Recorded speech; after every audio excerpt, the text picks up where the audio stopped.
সবাই কি আমার কথা শুনতে পাচ্ছেন? Yes, sir. বোর্ডটা কি দেখা যাচ্ছে? সে Yes, লাইট sir. একটু কম আসছে। হ্যাঁ, আমি একটু লাইট ঠিকঠাক করছি। এখন দেখা যায়?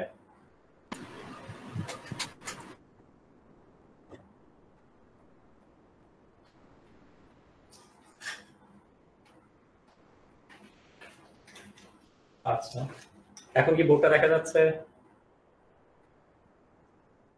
ঠিক আছে।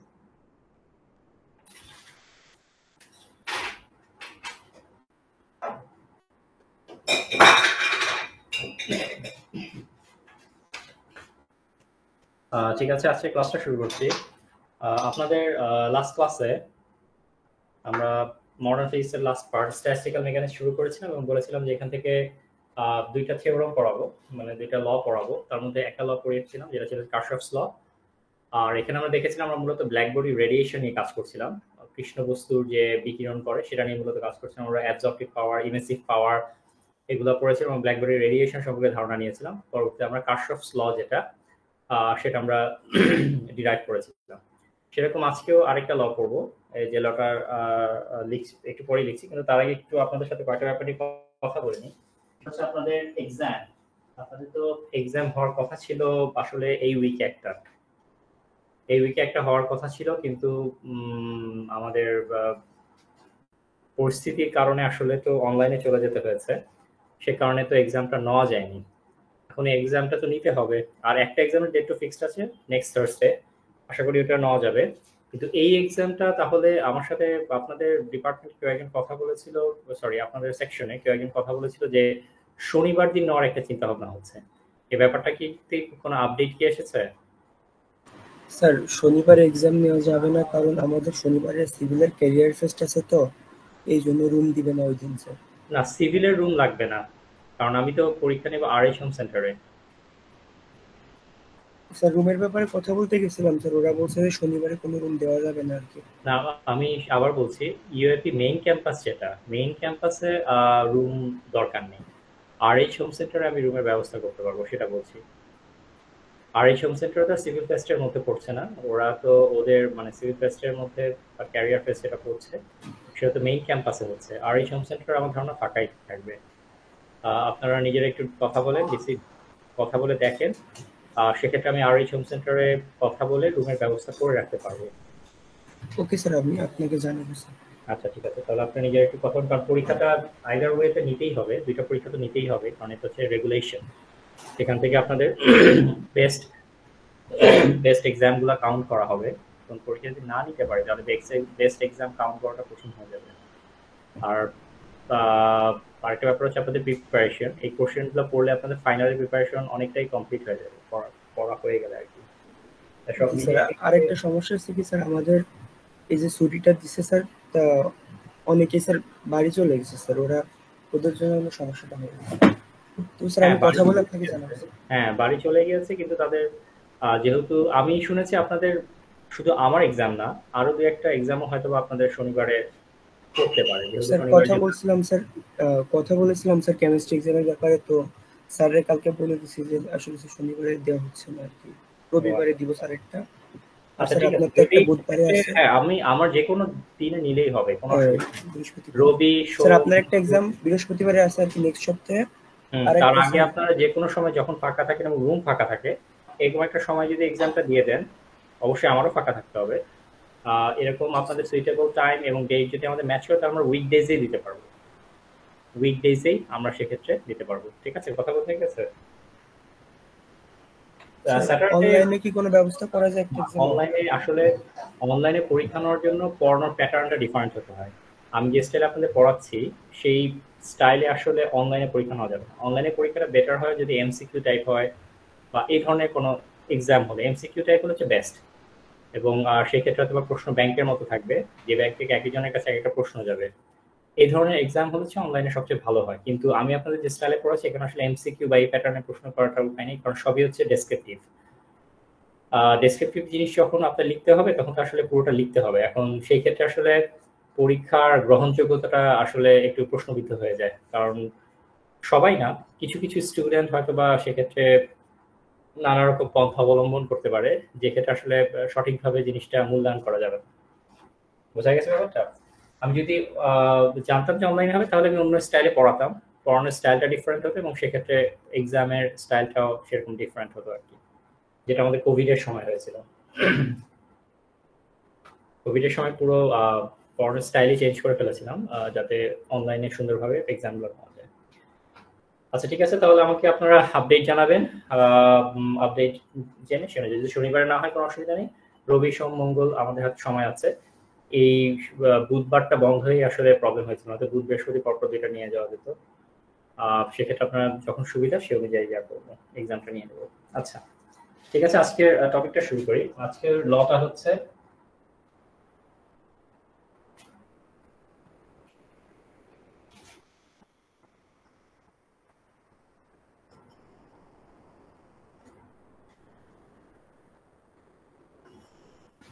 আজকের লটা হচ্ছে স্টিফেন বোল্টজম্যান ল।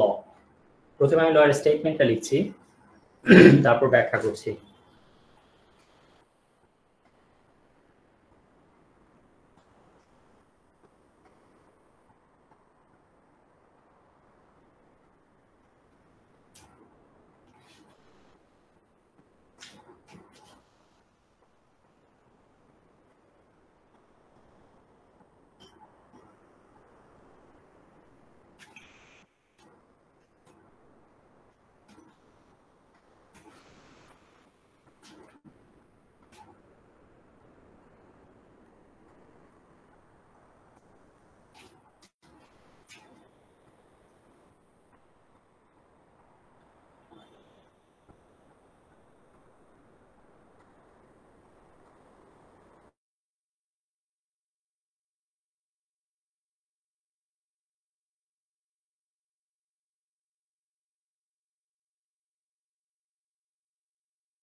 আচ্ছা কি লিখেছি একটু পড়ি।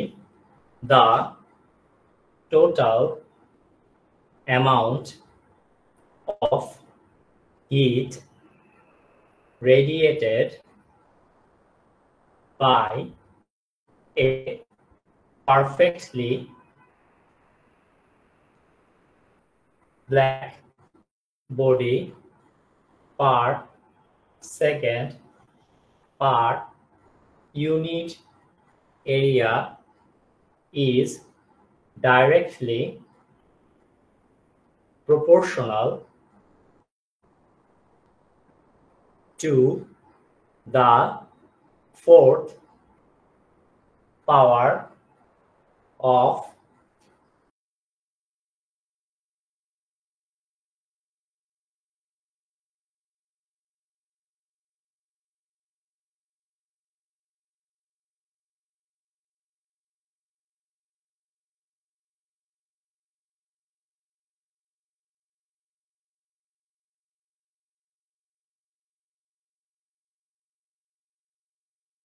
its absolute temperature. লেখাটা কি বোঝা যাচ্ছে? জি স্যার। আচ্ছা তাহলে একটু ব্যাখ্যা করে, এখানে কি বলা হচ্ছে? The total amount of heat, অর্থাৎ তাপের সম্পূর্ণ তাপের পরিমাণ রেডিয়েটেড বাই এ, বিকিরিত হচ্ছে কার দ্বারা হচ্ছে? By a perfectly black body, একটা আদর্শ কৃষ্ণ বস্তুর দ্বারা। অর্থাৎ একটা আদর্শ কৃষ্ণ বস্তুর দ্বারা যে পরিমাণ তাপ বিকিরিত হচ্ছে per second per unit area, ওই আদর্শ কৃষ্ণ বস্তু বা পারফেক্টলি ব্ল্যাক বডি প্রত্যেক একক ক্ষেত্রফল থেকে একক সময়, ঠিক আছে, ইজ ডাইরেক্টলি প্রপোর্শনাল, সরাসরি সমানুপাতিক হয় টু দা ফোর্থ পাওয়ার, চতুর্থ ঘাতের অফ ইটস অ্যাবসলিউট টেম্পারেচার, তার পরম তাপমাত্রার। অর্থাৎ একটা ব্ল্যাক বডি বা কৃষ্ণ বস্তু তার প্রতি একক ক্ষেত্রফল থেকে একক সময়ে যে পরিমাণ তাপ বিকিরিত করে সেই তাপটা হবে হচ্ছে তাপ, বা আমরা বলতে পারি তাপ বিকিরিত করা মানে কি, এনার্জি বিকিরণ করা, যে তাপটা বা ইলেকট্রোম্যাগনেটিক ওয়েভ বিকিরণ করা, তাপ যা এনার্জি তা ইলেকট্রোম্যাগনেটিক ওয়েভ সবকিছু একই, যে বিকিরণ করে তার পরিমাণটা হবে হচ্ছে আমাদের ব্ল্যাক বডির যে টেম্পারেচার বা তাপমাত্রা, সেই তাপমাত্রার ফোর্থ পাওয়ার, চতুর্থ ঘাতের সমানুপাতিক। তার মানে যে পরিমাণ এনার্জি ব্ল্যাক বডিটা প্রতি এক সেকেন্ডে একক ক্ষেত্রফল দিয়ে রেডিয়েট করছে বা বিকিরিত করছে, সেই এনার্জি পরিমাণ বা তাপের পরিমাণ যদি ই হয়, তাহলে আমরা লিখতে পারি E is proportional to T to the power 4। E is proportional to T to the power 4, অর্থাৎ যে পরিমাণ তাপ বিকিরিত হচ্ছে সেই তাপটা হচ্ছে কৃষ্ণ বস্তুর তাপমাত্রার ফোর্থ পাওয়ারের প্রপোর্শনাল। কথাটা কি বোঝা গেছে সবার? লটা বোঝা গেছে? জি স্যার। আচ্ছা, আর এটাকে এখন যদি আমরা একটা ইকুয়াল টু সাইন দিই তাহলে কি আনতে হবে? একটা কনস্ট্যান্ট আনতে হবে, সমানুপাতিক কনস্ট্যান্ট আনতে হবে। সিগমা আমরা ধরেছি এটা হচ্ছে sigma T to the power 4। এই কনস্ট্যান্টটাকে বলা হচ্ছে স্টিফেন্স কনস্ট্যান্ট। আর যেহেতু এখানে টি টু দি পাওয়ার 4 আছে, সেজন্য এই লটাকে অনেক সময় স্টিফেন্স ফোর্থ পাওয়ার ল বলা হয়।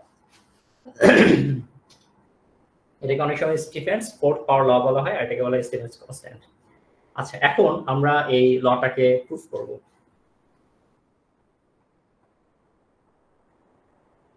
প্রুফ, এই লটাকে আমরা এখন প্রুফ করি। আমি লাস্ট ক্লাসে যেরকম একটা এনক্লোজার ধরেছিলাম, চারিদিকে বদ্ধ একটা জায়গা যেখানে আমরা সমস্ত ক্যালকুলেশন করেছিলাম, একইভাবে এইখানেও আমরা প্রথমে একটা এনক্লোজার কনসিডার করছি। ধরা যাক এরকম একটা এনক্লোজার আছে, আমার আঁকাটা ভালো হয়নি, ধরা যাক এটা একটা সুষম শেপের একটা এনক্লোজার, চারিদিক থেকে বন্ধ একটা জায়গা, এরকম জায়গা। এটা 3D, আমার সাথে ফুটবলের মতো একটা জায়গা, এটা চারিদিক থেকে বন্ধ, এবং এই পুরো এনক্লোজারটা একটু হাই টেম্পারেচার আছে। ধরা যাক তার টেম্পারেচার কত, টি। এরকম একটা হাই টেম্পারেচার এনক্লোজারটা আছে, এবং তার ভেতরে আমি ধরে নিচ্ছি একটা ব্ল্যাক বডি আছে। তার ভিতরে একটা কি আছে? Black body. এখন যেহেতু এই তার চারপাশে এনক্লোজারটা, এবং এটা অবশ্যই ভ্যাকুয়াম, বায়ু শূন্য, এটার মধ্যে কোনো বাতাস বা এরকম কিছু নেই। এখন যেহেতু এই ভ্যাকুয়ামটা খুব হাই টেম্পারেচার টি তে আছে, তার মানে কি এটা কি ব্ল্যাক বডিকে উত্তপ্ত করবে নাকি করবে না? করবে স্যার। হ্যাঁ, এটাকে উত্তপ্ত করবে। আচ্ছা, অর্থাৎ ব্ল্যাক বডির টেম্পারেচার তখন বেড়ে কত হয়ে যাবে? টি হয়ে যাবে। আচ্ছা, একটা ব্যাপার একটু বলেছিলাম আপনাদের, ব্ল্যাক বডি বা আদর্শ কৃষ্ণ বস্তু কাকে বলে বলেন তো? যে বস্তুটা কালো কালারের হবে আর সব তাপ শোষণ করে, মানে সব ধরনের সমস্ত ইলেকট্রোম্যাগনেটিক ওয়েভ, সব ধরনের ইলেকট্রোম্যাগনেটিক ওয়েভকে কি করবে? অ্যাবজর্ব করবে বা শোষণ করে নেবে। অর্থাৎ তার উপরে আমরা যাই, যে কোনো লাইটই ফেলি না কেন, যত রকমের ইলেকট্রোম্যাগনেটিক রেডিয়েশনই ফেলি না কেন, সবগুলোই সে অ্যাবজর্ব করে নেবে। সে কারণে সে থাকবে হচ্ছে একদম আদর্শ কৃষ্ণ, কালো, একদম কালো থাকবে, অন্ধকার থাকবে। কারণ সমস্ত ওয়েভলেন্থের বা ফ্রিকোয়েন্সি, মানে যত রকমের ওয়েভলেন্থ বা ফ্রিকোয়েন্সি, তরঙ্গদৈর্ঘ্য বা কম্পাঙ্কের ইলেকট্রোম্যাগনেটিক ওয়েভ হতে পারে, সে সবগুলা কি করে। আচ্ছা, তার মানে একটা ব্ল্যাক বডিকে যখন আমরা উত্তপ্ত করব, তখন সে কি করবে? সম্পূর্ণ তাপটাই স্যার শোষণ করে দিবে সবগুলা সমস্ত, হ্যাঁ ভেরি গুড, সমস্ত ওয়েভলেন্থের বা ফ্রিকোয়েন্সি, 0 থেকে ইনফিনিটি পর্যন্ত যত ওয়েভলেন্থ আছে বা ফ্রিকোয়েন্সি আছে, সমস্ত ফ্রিকোয়েন্সি ইলেকট্রোম্যাগনেটিক ওয়েভ, বা আমরা যদি হিট বলি বা এনার্জি বলি, সে কি করবে? রেডিয়েট করবে। যেহেতু সে অ্যাবজর্ব করার সময় সমস্ত ফ্রিকোয়েন্সি 0 থেকে ইনফিনিটি পর্যন্ত সমস্ত ফ্রিকোয়েন্সি লাইট অ্যাবজর্ব করে, তাকে যখন আমরা উত্তপ্ত করব তখন সে 0 থেকে ইনফিনিটি পর্যন্ত সমস্ত ওয়েভলেন্থের লাইট বা ফ্রিকোয়েন্সির লাইট বা হিট বা এনার্জি সে কি করবে, বিকিরণ করবে। ঠিক আছে, তাহলে যেহেতু এটা খুব হাই টেম্পারেচার টি তে উত্তপ্ত করছে, তাই এনক্লোজারটা থাকে এবং তার টেম্পারেচার বেড়ে টি হয়ে গেছে, তার মানে সে হচ্ছে এখন সমস্ত কিছু এরকম কি করছে, সমস্ত ফ্রিকোয়েন্সি 0 থেকে ইনফিনিটি পর্যন্ত সব ফ্রিকোয়েন্সি বা ওয়েভলেন্থে বা তরঙ্গদৈর্ঘ্যে ইলেকট্রোম্যাগনেটিক ওয়েভ বা তাড়িত চুম্বক তরঙ্গ সে বিকিরণ করছে। এরকম একটা সিনারিও। এখন ধরা যাক আমরা এটার মধ্যে একটা খুব ক্ষুদ্র একটা এনক্লোজার করলাম, একটা ওপেনিং তৈরি করলাম এনক্লোজারটার মধ্যে, খুব ক্ষুদ্র একটা এনক্লোজার ওপেনিং তৈরি করলাম। এনক্লোজারটার মধ্যে আমি একটু বড় করে গেছি যাতে আপনার দেখতে সুবিধা হয়, কিন্তু এই এনক্লোজারের পরিমাণটা আসলে খুবই খুবই ক্ষুদ্র, খুবই ক্ষুদ্র, বোঝাই যায় না এরকম একটা এনক্লোজার। আপনারা যে চির পড়েছেন না, চির স্লিট, ওই চিরের মতো খুবই স্মল একটা ন্যারো একটা ওপেনিং তৈরি করা হলো। এখন এই ওপেনিং দিয়ে কি এনার্জি বের হয়ে যাবে না? জি স্যার। এই ওপেনিং দিয়ে তো এনার্জি বের হয়ে যাবে। এখন যেহেতু আমাদের ওপেনিংটা খুবই ছোট, তার মানে এখান দিয়ে এনার্জি বের হয়ে যাওয়ার পরিমাণও কি হবে, খুবই খুবই ক্ষুদ্র হবে।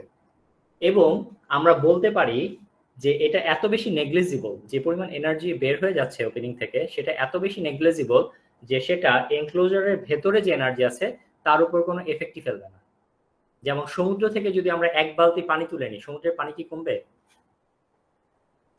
না স্যার।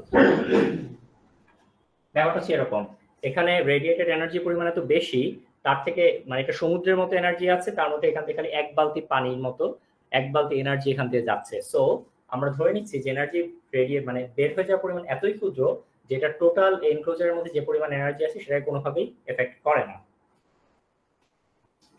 এখন যে হারে, হার মানে কি, রেট মানে প্রতি একক সময়ে যে হারে প্রতি একক সময়ে এই একক ক্ষেত্রফল দিয়ে যে পরিমাণ এনার্জি রেডিয়েট করছে, অর্থাৎ কৃষ্ণ বস্তুটা তার প্রতি একক ক্ষেত্রফল থেকে একক সময় যে পরিমাণ এনার্জি রেডিয়েট করছে সেটা আসলে কার উপর ডিপেন্ড করে বলেন তো? কি মনে হয় স্যার? টেম্পারেচারের উপরে, যতটুকু টেম্পারেচারের উপরে। আচ্ছা, এখানে যদি আমি গোল এনক্লোজার না এঁকে 4 কোণা এনক্লোজার রাখতাম তাহলে কি কোনো চেঞ্জ আসতো? না, কোনো চেঞ্জ কিন্তু আসছে না, কারণ আমাদের মেইন ব্যাপারটা কি, এনক্লোজারটা কত টেম্পারেচারে আছে, অর্থাৎ কৃষ্ণ বস্তুটা কত টেম্পারেচারে আছে। টেম্পারেচার যত বেশি হবে তার রেডিয়েটেড এনার্জি বা বিকিরিত শক্তির মান তত বেশি হবে, আর টেম্পারেচার যত কম হবে আমাদের রেডিয়েটেড এনার্জির পরিমাণ তত কম হবে। তার মানে এই এনক্লোজারটা বড় নাকি ছোট, এটা কি দিয়ে তৈরি, বা এটার ম্যাটেরিয়াল কি, বা এটার শেপটা কিরকম, তার ভলিউম কত, এই কোনো কিছুর উপরই আমাদের এই কৃষ্ণ বস্তুটা যে এনার্জি রেডিয়েট করছে সেটা নির্ভর করবে না। তাহলে শুধু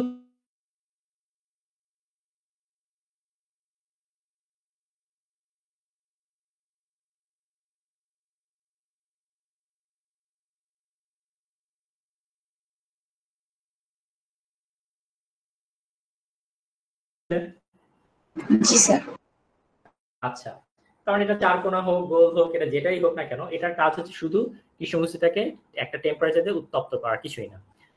আচ্ছা, তাহলে এখন আমরা একটা নতুন টার্ম লিখবো, যে টার্মটার নাম হচ্ছে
যেটাকে আমরা বলছি রেডিয়েটেড এনার্জি ডেনসিটি, এটাকে আমরা প্রকাশ করি হচ্ছে স্মল ইউ দিয়ে। ঠিক আছে, স্মল ইউ দিয়ে প্রকাশ করি। এখন আমাকে বলেন তো ডেনসিটি বা ঘনত্ব কাকে বলে mathematically? Rho is equal to কি? So M by V. M by V. Very good. এইটা কিসের ডেনসিটি? ইকুয়েশনটা যে লিখলাম এটা কিসের ডেনসিটি, কিসের ঘনত্ব বোঝাচ্ছে? ওই যেই বস্তু ম্যাটেরিয়াল ভরের। এটা হচ্ছে ভরের ডেনসিটি, তাই না? ভরের ঘনত্ব। আমি এখানে কি বলছি? Energy energy. শক্তির ডেনসিটি এর জায়গায় আমরা কি বসাবো? পি ই সরি পি না ডব্লিউ এনার্জি দিয়ে। হ্যাঁ, ইয়ার জায়গায় আমরা এম এর জায়গায় কাকে বুঝাবো? এনার্জিকে বুঝাবো। আচ্ছা, এনার্জিকে আমি প্রকাশ করছি হচ্ছে ক্যাপিটাল ইউ দিয়ে। এই রেডিয়েটেড এনার্জিকে আমি প্রকাশ করছি কি দিয়ে? ক্যাপিটাল ইউ দিয়ে। The rho is equal to capital U by V. আর রেডিয়েটেড এনার্জি ডেনসিটি, তার মানে ইউ এর ভ্যালুটা হবে হচ্ছে ক্যাপিটাল ইউ, সরি এটা capital U by V. Capital U by V. ঠিক আছে, এটা হচ্ছে রেডিয়েটেড এনার্জি ডেনসিটি। তার মানে হচ্ছে প্রতি একক আয়তনে যে পরিমাণ এনার্জি রেডিয়েট করছে বা রেডিয়েটেড এনার্জি আছে প্রতি একক আয়তনে, এই এনক্লোজার প্রতি একক আয়তনে যে পরিমাণ আমাদের রেডিয়েটেড এনার্জি আছে সেটাকে আমরা বলছি হচ্ছে রেডিয়েটেড এনার্জি ডেনসিটি। আচ্ছা, এখন খেয়াল করেন রেডিয়েটেড এনার্জি ডেনসিটি বাড়বে কখন আর কমবে কখন? স্যার ইউ যখন বাড়বে তখন বাড়বে। ইউ কখন বাড়বে? যখন সে বেশি পরিমাণ এনার্জি কি করবে? বিকিরণ করবে। এখন এই কৃষ্ণ বস্তুটা বেশি পরিমাণ এনার্জি বিকিরণ করবে নাকি কম পরিমাণ এনার্জি বিকিরণ করবে সেটা কার উপর নির্ভর করে? টি এর উপর স্যার। টি যখন টি এর উপর টেম্পারেচারের উপর। বাড়বে তার মানে রেডিয়েটেড এনার্জি ডেনসিটি অবশ্যই কার উপর ডিপেন্ড করবে? টেম্পারেচারের উপর। অর্থাৎ রেডিয়েটেড এনার্জি ডেনসিটির পরিমাণ বাড়বে যদি টেম্পারেচার বাড়ে, আর যদি কমবে যদি টেম্পারেচারের পরিমাণ কি হয়ে যায়? কমে যায়। সো আমরা বলতে পারি এই রেডিয়েটেড এনার্জি আসলে কার ফাংশন? আমরা বলতে পারি রেডিয়েটেড এনার্জি হচ্ছে আমাদের কার ফাংশন? টি এর ফাংশন। অর্থাৎ এটা পুরোপুরি কার উপর নির্ভর করে? তাপমাত্রার উপর নির্ভর করে। ঠিক আছে। আচ্ছা, এবার আমি আপনাদের একটা ব্যাপার বলি, এটা লাস্ট ক্লাসে বলেছিলাম, সেটা হচ্ছে আপনাদের বলেছিলাম যে স্যার এটা কি বড় হাতের ইউ দিয়ে ইনটু টি নাকি ছোট হাতের ইউ ইনটু টি? ছোট হাতের ইউনিটে আমরা ফাংশন লিখি না? ও আচ্ছা আচ্ছা, এই যেভাবে লিখি না, y is equal to y of function of x, এভাবে লিখি না? সো এখানে রেজিস্টার আছে ইউ কার ফাংশন? জি স্যার বুঝতে পেরেছি। ওকে স্যার ক্যাপিটাল ইউটা স্যার কি আরেকবার একটু বলবেন? ক্যাপিটাল এটা হচ্ছে রেডিয়েটেড এনার্জির পরিমাণ। এখানে টোটাল যে রেডিয়েটেড এনার্জি আছে এনক্লোজারের মধ্যে তার পরিমাণ হচ্ছে ক্যাপিটাল ইউ। বুঝতে পারছি। আর ভিটা হচ্ছে আমাদের এই পুরো এনক্লোজারের কি? ভলিউম, আয়তন। ঠিক আছে। আচ্ছা, এবার আপনাদের লাস্ট ক্লাসে একটা কথা বলেছিলাম যে আমাদের ইলেকট্রোম্যাগনেটিক ওয়েভ গিয়ে যখন একটা সারফেসে পড়ে, আলো বলি, ইলেকট্রোম্যাগনেটিক ওয়েভ বলি, তাপ বলি, এটা গিয়ে যখন একটা সারফেসে পড়ে তখন সারফেসের উপর একটা প্রেসার বা চাপ দেয়। এটা কি বলেছিলাম আপনাদের লাস্ট ক্লাসে? জি স্যার। এরকম একটা কি করে? একটা প্রেসার অ্যাপ্লাই করে। সেই প্রেসারটা ক্যালকুলেশন করে বিজ্ঞানীরা বের করেছেন। সেই প্রেসারের ভ্যালুটা কত? সেই প্রেসারের ভ্যালু হবে P is equal to হবে হচ্ছে 1/3 U small U, 1/3 small U. অর্থাৎ রেডিয়েটেড এনার্জি ডেনসিটি 1/3 হবে হচ্ছে আমাদের এই এনার্জিটা গিয়ে যে পরিমাণ প্রেসার দেয় সেই প্রেসারের ভ্যালু। আচ্ছা বলেন তো রেডিয়েটেড এনার্জি এখানে কার উপর প্রেসার দিচ্ছে? এনক্লোজারের উপর স্যার। এনক্লোজারের যে দেয়াল আছে না ভেতরে, ইনসাইডে যে দেয়ালটা আছে সেই দেয়ালের উপর কিন্তু সে প্রেসার ক্রিয়েট করছে। এই প্রেসারের value P is equal to বিজ্ঞানীরা ক্যালকুলেশন করে বের করেছেন কত হবে? রেডিয়েটেড এনার্জি ডেনসিটি 1/3 হবে। ঠিক আছে। আচ্ছা, আপনারা 1-1 এ ফিজিক্স যখন পড়েছেন আপনাদের কি থার্মোডাইনামিক্স ছিল, তাপগতিবিদ্যা? জি স্যার। আচ্ছা, তাহলে তো থার্মোডাইনামিক্সের ল গুলো সম্পর্কে ধারণা আছে, ফার্স্ট ল, সেকেন্ড ল, এগুলো তো পড়েছেন? স্যার আছে। আচ্ছা, ফার্স্ট লতে কি বলা হয়েছিল? আমি একটু জাস্ট রিমাইন্ডার দিচ্ছি, যদিও আমি যেটা লিখবো সেটা আপনারা জানেন না, এটা একটু আমি হয়তো এই জিনিসটা পড়ানো হয়নি আপনাদের, বা এটা সাধারণত পড়ানো হয় না। ফার্স্ট লটা কি বলেছিল? যে ইন্টারনাল এনার্জি, অর্থাৎ কোনো একটা সিস্টেমে যদি আমরা হিট অ্যাপ্লাই করি সেই হিটটা দুইটা কাজ করবে, একটা হচ্ছে ইন্টারনাল এনার্জি বৃদ্ধি করবে আর একটা হচ্ছে এক্সটার্নাল একটা কাজ সম্পূর্ণ করবে। অর্থাৎ কোন একটা সিস্টেমে যদি আমরা কিউ পরিমাণ হিট দেই সেটা হচ্ছে তার ইন্টারনাল এনার্জি ইউ এর পরিমাণ বৃদ্ধি করবে প্লাস একটা এক্সটার্নাল ওয়ার্ক বা বহিঃস্থ একটা কাজ সম্পাদন করবে। এটা ছিল ফার্স্ট ল। আর সেকেন্ড ল ছিল, সেকেন্ড অনেকগুলো স্টেটমেন্ট আছে কিন্তু মূল কথাটা ছিল হিট কখনো বা তাপ কখনো নিজে নিজে ঠান্ডা বস্তু থেকে কোথায় যাবে না, গরম বস্তু যাবে না, নিজে নিজে যাবে না। অর্থাৎ সেকেন্ড লটা হচ্ছে আমাদের হিট ফ্লো এর ডাইরেকশন সম্পর্কে ধারণা দেয়। হিট সবসময় হাই টেম্পারেচার থেকে লো টেম্পারেচারে যাবে, এই জিনিসটা সেকেন্ড ল বলে। তো এই ফার্স্ট ল এবং সেকেন্ড ল একটা কম্বাইন্ড ইকুয়েশন আছে এবং সেই ইকুয়েশনটা কিন্তু নর্মাল ইকুয়েশন না, সেটা একটা ডিফারেনশিয়াল ইকুয়েশন। অর্থাৎ ফার্স্ট ল এবং সেকেন্ড ল একসাথে একটা কম্বাইন্ড একটা ডিফারেনশিয়াল ফর্ম আছে ফার্স্ট ল এবং সেকেন্ড ল এর। সেই ফর্মটা এখন আমি একটু লিখছি।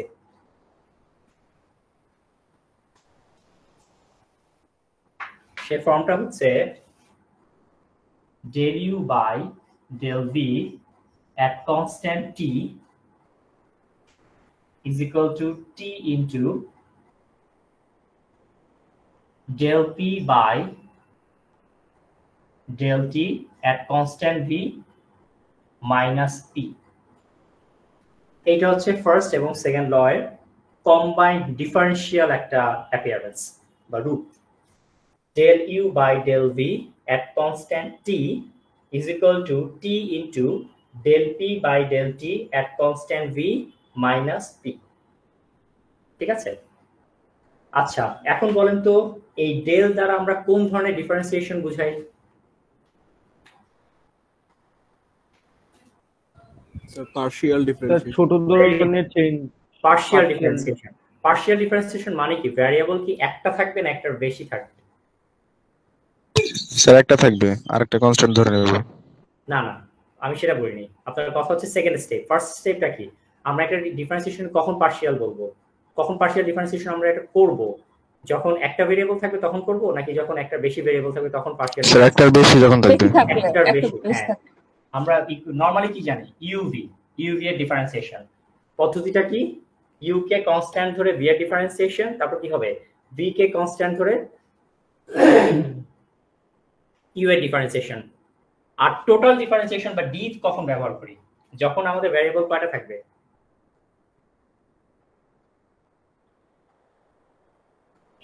একটাই থাকে যখন একটা ভ্যারিয়েবল থাকবে। ঠিক আছে, যখন আমাদের ভ্যারিয়েবল একটা থাকবে। আচ্ছা, এবার আসি হচ্ছে আমাদের এখানে পার্শিয়াল ডিফারেন্সিয়েশন কেন হয়েছে? কারণ এখানে আমাদের ভ্যারিয়েবলের সংখ্যা কি? ভ্যারিয়েবলের সংখ্যা একটা বেশি আছে। আচ্ছা, এবার একটু এটা এটা হচ্ছে আমাদের থার্মোডাইনামিক্স এর ফার্স্ট এবং সেকেন্ড কম্বাইন্ড গ্রুপ। এক্ষেত্রে সবগুলাই ভ্যারিয়েবল ছিল, সেজন্য সব ধরনের জিনিসই আসছে এখানে। এবার আমরা দেখি এই ইকুয়েশনটা আমরা আমাদের এখনকার সিনারিওতে অ্যাপ্লাই করব। আচ্ছা, খেয়াল করেন তো U is equal to U এর ডেফিনিশনটা কি? Capital U by capital V না? জি স্যার। আচ্ছা, তাহলে আপনারা তো এটা পড়েছেন যে ভি ইজ ইকুয়াল টু কি? S by T. এটা পড়েছেন না, V is equal to S by T. এটাকে যদি আমি ডিএস বাই ডিটি লিখি কোনো সমস্যা আছে? না স্যার। লেখা যায়। তাহলে এই del U is equal to U by V এটাকে আমি ডিফারেনশিয়াল ফরমেশন এভাবে লিখতে পারি না?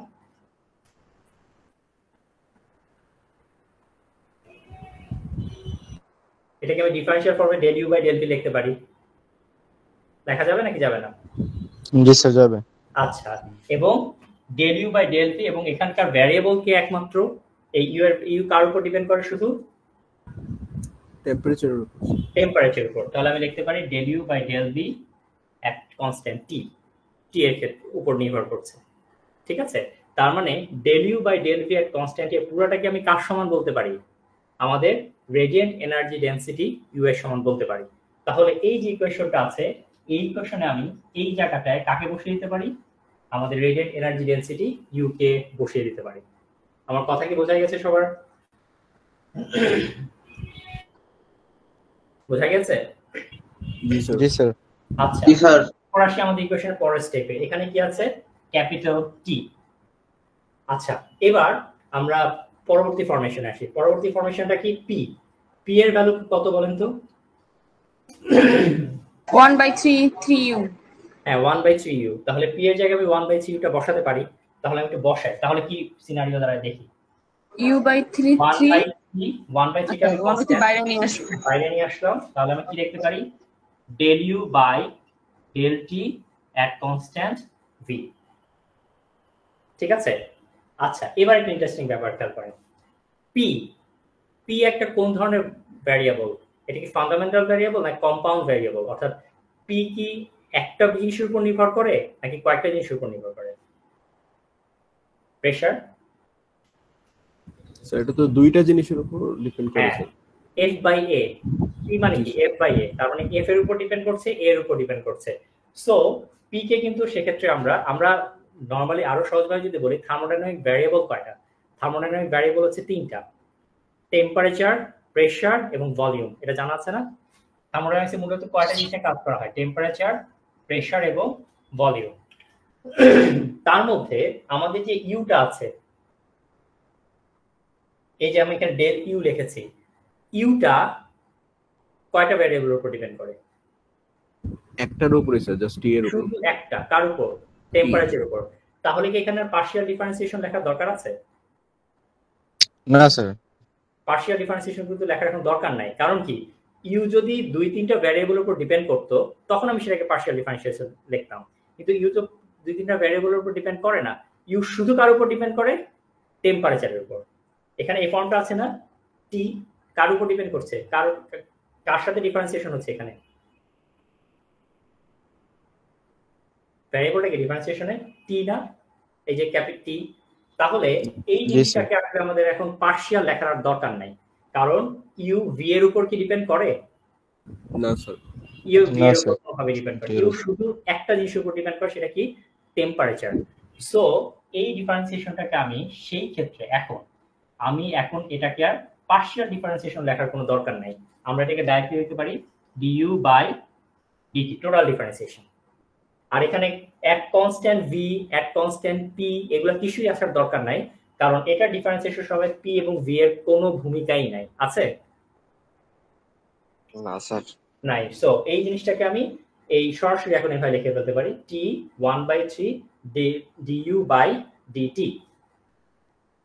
ঠিক আছে, মাইনাস, আর p এর ভ্যালু তো আমরা জানি, এখানে মাইনাস যে p ছিল, p এর জায়গায় আমরা লিখতে পারি 1/3 u।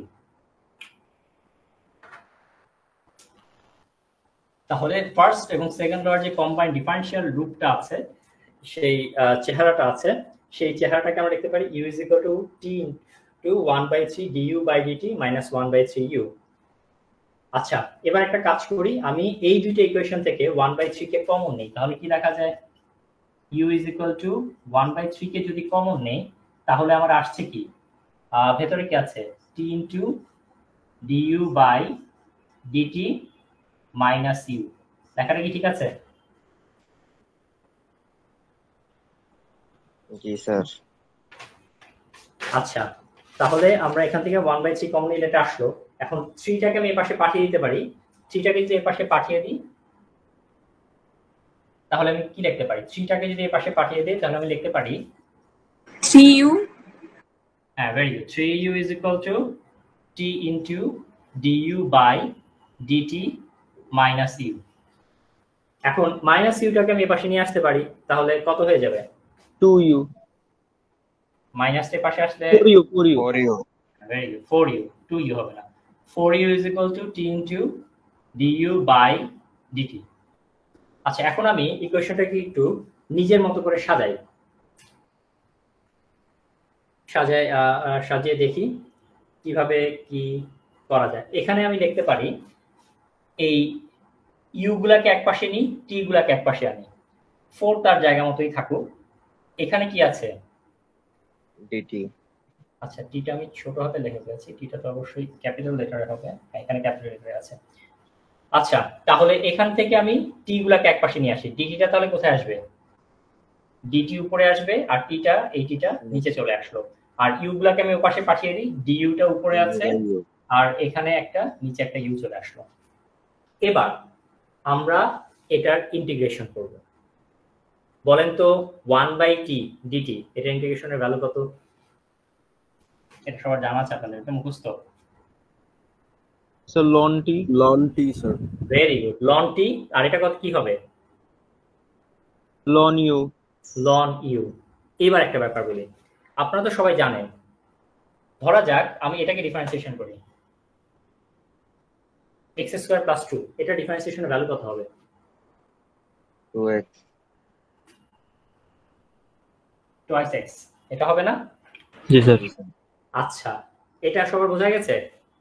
এখন এইটাকে যদি আমি ইন্টিগ্রেশন করি তাহলে আমার অবশ্যই কি পাওয়া উচিত? স্যার 2x পাওয়া উচিত, x² পাওয়া উচিত। x square plus 2 কি আমরা না, নিয়মটা কি, যে প্যারামিটার যেটাকে আমরা ডিফারেন্সিয়েশন করব সেটাকে ইন্টিগ্রেশন করলে হুবহু একই জিনিস পাওয়ার কথা। তাহলে এটাকে ইন্টিগ্রেশন করলে আমার কি পাওয়ার কথা? x square sir x square plus 2 x² + 2। কিন্তু 2 তো কনস্ট্যান্ট দেখে এখানে ছিল না, সে কারণে কিন্তু আমরা বলতে পারছি না 2 আছে কি নাই। সেজন্য আমরা যখনই ইন্টিগ্রেশন করি, একটা ডিফারেনশিয়াল ফর্মকে যখন ইন্টিগ্রেশন করি, সে সময় আমরা সব সময় একটা কি নিয়ে আসি? c একটা কনস্ট্যান্ট নিয়ে আসি। কনস্ট্যান্ট। হ্যাঁ, যদি এখানে কোনো কনস্ট্যান্ট না থাকতো তাহলে c এর ভ্যালু আমরা কত ধরে নিতাম, কত পেতাম? 0। আর যদি এখানে কনস্ট্যান্ট থাকে তাহলে c এর ভ্যালু আমরা 2 কত পেয়ে যাব? 2 পেয়ে যাব। তার মানে যখন একটা ডিফারেনশিয়াল ফর্ম থেকে আমরা একটা ইন্টিগ্রেশনে যাই তখন আমাদের অবশ্যই কি ধরে নিতে হবে? একটা কনস্ট্যান্ট ধরে নিতে হবে। তাহলে আমি একটু ভেঙেই বলি, এইটাকে যখন আমি ইন্টিগ্রেশন করব এটা ভ্যালু কত হবে? ln t, এটা হবে না? জি স্যার জি স্যার ln t প্লাস কি c, c ধরা যাক এটা c1, আর এ পাশে কি হবে? ln u plus c2 ln u plus c2 এখন এই দুইটা আবার কি? এটাও কি কনস্ট্যান্ট, এটাও কি constant তাহলে এই দুইটা কনস্ট্যান্ট ধরে আমি একটা কনস্ট্যান্ট ধরতে পারি না? পারি। জি স্যার। আচ্ছা, সেইটাকে আমি দেখলাম এভাবে, ln t is equal to ln u plus ln a। Sir ওই জায়গার উপরের 4টা মেবি সামনে আসার কথা না? হ্যাঁ হ্যাঁ, এখানে একটা 4 আছে, 4টা 4টা ছিল এই যে এখানে ছিল 4টা, তাই না? জি স্যার আচ্ছা, ভেরি গুড।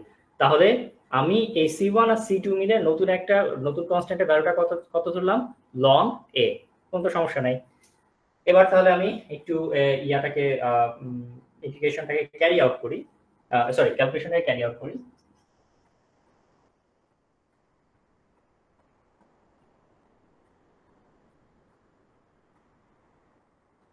আচ্ছা, এটা করার আগে আমি আরেকটা কাজ করি, একটু অন্যভাবে করি, তাহলে একটু প্রবলেম হয়ে যাবে। আমি 4টাকে ওই পাশে পাঠিয়ে দিই, ডিটা এক পাশেই থাকবে। dt by t is equal to 1/4 du by u। Sorry, du by u ছিল এই পাশে, হ্যাঁ ঠিকই আছে, তাহলে 4 এই পাশেই থাকবে, পাশে পড়ি অসুবিধা নেই। আচ্ছা, 4d হ্যাঁ 4 dt by t। আচ্ছা, এটাকে আমি একটু পক্ষান্তর করি, তাহলে হচ্ছে du by u is equal to 4 dt by t। Just আমার ক্যালকুলেশনের সুবিধার জন্য আমি জাস্ট পক্ষান্তর করে নিলাম, তাহলে ক্যালকুলেশনটা করা সহজ হবে। তাহলে আমরা ক্যালকুলেশন কন্টিনিউ করি। ইকুয়াল টু, এটার হবে হচ্ছে ln u is equal to 4 ln t plus ln a। ওই যে আমি কনস্ট্যান্ট একবারে ধরে নিলাম, আর 4 ln t তো আছেই, ওটা কনস্ট্যান্ট ছিল, এটা ln t হলো, আর তার সাথে আমাদের ইন্টিগ্রেশনের কারণে একটা যে কনস্ট্যান্ট আসে ln a, সেটা আমি একপাশে লিখে দিলাম। আচ্ছা, এটাকে এবার সিম্পলিফাই করি, ln u is equal to 4টাকে যদি আমি এপাশে পাঠিয়ে দিই কি হবে বলেন তো? ln এর এপাশ থেকে একটা সংখ্যা পাশে গেলে কি হয়ে যাবে? 1/4 যোগ হবে স্যার 1/4 পাওয়ারে যাবে sir ln t to the 4 plus ln a।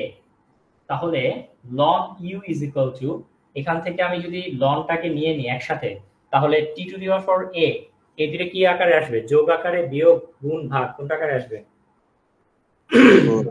গুণ আকারে আসবে। তাহলে আমরা লিখতে পারি a t to the power 4, ln a t to the power 4। তো দুই পাশ থেকে ln কে আমরা ক্যান্সেল আউট করে দিতে পারি, তাহলে আমরা কি লিখতে পারি? u is equal to a t to the power 4। অর্থাৎ রেডিয়েন্ট এনার্জি ডেনসিটি ভ্যালুটা আমরা পেয়ে গেলাম u is equal to a t to the power 4। ঠিক আছে, এখন এই রেডিয়েন্ট এনার্জির আরেকটা ইকুয়েশন আছে, আরো একটা ক্যালকুলেশন আছে যেটা আপনাদের পড়ায়নি, ওইটা অন্য একটা ক্যালকুলেশন থেকে আসে যে রেডিয়েন্ট এনার্জি অর্থাৎ একটা এনক্লোজারের মধ্যে ব্ল্যাক বডি যখন রেডিয়েট করে তখন তার যে টোটাল এনার্জি একটা ইকুয়েশন আছে। সেই টোটাল রেডিয়েন্ট এনার্জি ইকুয়েশনটা কি? E is equal to 1/4 U C। আর এখানে ইটা যদি টোটাল এনার্জি হয়ে থাকে তাহলে ইউটা কি জিনিস ছিল? রেডিয়েটেড এনার্জি ডেনসিটি। ডেনসিটি মানে কি? প্রতি একক কিসে? আয়তনে স্যার। আয়তনে। আর এখানে ইটা কি? পুরো আয়তনের মধ্যে টোটাল যতটুকু এনার্জি আছে। পার্থক্য বোঝা গেছে? একটা হচ্ছে ডেনসিটি, একটা হচ্ছে টোটাল এনার্জি। আচ্ছা, তাহলে E is equal to 1/4 UC, যেখানে সিটা হচ্ছে আমাদের লাইটের ভেলোসিটি বা ইলেকট্রোম্যাগনেটিক ওয়েভ নিয়ে তো আমরা কাজ করছি, বা এনার্জি, ইলেকট্রোম্যাগনেটিক ওয়েভের ভেলোসিটি বা লাইটের ভেলোসিটি সি। তাহলে এখানে আমরা মানটা বসিয়ে দিই, কি দাঁড়াচ্ছে? E is equal to 1/4, এই যে U এর ভ্যালুটা আমাদের আগে ইকুয়েশন আমরা বের করেছি, A T⁴ C। E is equal to, এখন খেয়াল করেন তো C কি ভ্যারিয়েবল না কনস্ট্যান্ট? লাইটের ভেলোসিটি স্যার কনস্ট্যান্ট। এটা কি? আমরা এটাকে কি হিসেবে ধরেছি যে ln A? স্যার ওটাও কনস্ট্যান্ট স্যার। এটাও কনস্ট্যান্ট C1 আর আর C2 1/4 ও কনস্ট্যান্ট। তাহলে 1/4 AC এই চারটাকে, এই তিনটা প্যারামিটারকে আমি একটা সিঙ্গেল কনস্ট্যান্ট হিসেবে ধরে নিচ্ছি, কি? Sigma T⁴। ঠিক আছে? তাহলে আমাদের এই যে আমাদের ইকুয়েশন ছিল Stefan Boltzmann law, E is equal to sigma T⁴, সেটা আমাদের প্রুফ হয়ে গেল। E is equal to sigma T⁴। এখানে এটা জানি কি? এটা হচ্ছে এই যে আমরা কনস্ট্যান্ট, ইন্টিগ্রেশনের যে কনস্ট্যান্ট আছে। আচ্ছা আচ্ছা আচ্ছা। এখন এই যে A ইন্টিগ্রেশনের কনস্ট্যান্ট, এটার ভ্যালুটা বিজ্ঞানীরা ক্যালকুলেশন করে বের করেছেন। ঠিক আছে? সো এর ভ্যালুটাও আমরা জানি, সি এর ভ্যালুটাও আমরা জানি 3 × 10⁻⁻⁷ এবং 1/4 তো আছে। এই সবগুলা A এর ভ্যালু, সি এর ভ্যালু, 1/4 এর ভ্যালু যদি আমরা বসাই তাহলে সিগমার একটা ভ্যালু আমরা পেয়ে যাই, অর্থাৎ স্টিফেন কনস্ট্যান্টের একটা ভ্যালু আমরা পেয়ে যাই। ভ্যালুটা কত? ভ্যালুটা হচ্ছে 5.67 into 10⁻⁶70 into 10⁻⁻8 watt per meter square Kelvin। Kelvin or T⁴ তো হ্যাঁ, Kelvin⁴ watt per meter square K⁴। এটা যদি আমরা বিজ্ঞানীরা ক্যালকুলেশন করে A এর যে ভ্যালু বের করেছেন, C A আর 1/4 বসালে এই রেজাল্ট আসে, স্টিফেন কনস্ট্যান্টের ভ্যালুটা আসে 5.670 into 10⁻⁻8 watt per meter square per Kelvin⁴। ঠিক আছে? তো এই হচ্ছে আমাদের স্টিফেন বোলজম্যান ল। এটার মাধ্যমে আমাদের মডার্ন ফিজিক্সের যে পার্টটা ছিল ওই পার্টটা শেষ হয়ে গেল। নেক্সট ক্লাসে আমরা অ্যাস্ট্রোনমি কিছু অংশ পড়াবো। অ্যাস্ট্রোনমি আসলে সবই খুব ডেসক্রিপটিভ, মানে সবই বর্ণনামূলক কথা, ওখানে ক্যালকুলেশনের মতো কিছু নাই। সে কারণে আসলে ওখান থেকে খুব বেশি কিছু পড়ানোর মতো আমি দেখছি না, ভালো কিছু পড়ানোর মতো। যাই হোক, কিছু ক্যালকুলেশন আছে সেগুলো পড়াবো, সেগুলো পরে সিলেবাস কমপ্লিট করে দেবো। তাহলে স্টিফেন্স লটা কমপ্লিট হয়ে গেল। স্যার আমাদের স্যার। সিটির আপডেটগুলো কি ইসে দিয়ে দিবেন, ক্লাসরুমে দিয়ে দিবেন? ক্লাসরুমে দিয়ে দিব? আচ্ছা ঠিক আছে, তাহলে ক্লাসরুমে দিয়ে দেবো। জি স্যার, দিদি।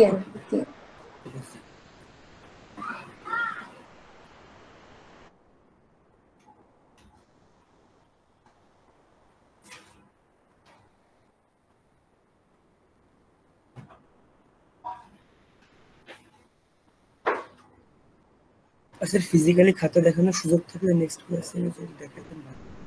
হ্যাঁ, আমি তো আপনার তো ক্লাস টেস্ট হবে, তখন আমি দিয়ে দিতে পারবো। Okay sir. যখন ক্লাস টেস্ট হবে তখন আমি আপনাদের খাতাটা দিয়ে দিব। আচ্ছা, সবাই অ্যাটেন্ডেন্সটা খেয়াল করেন। Roll number 1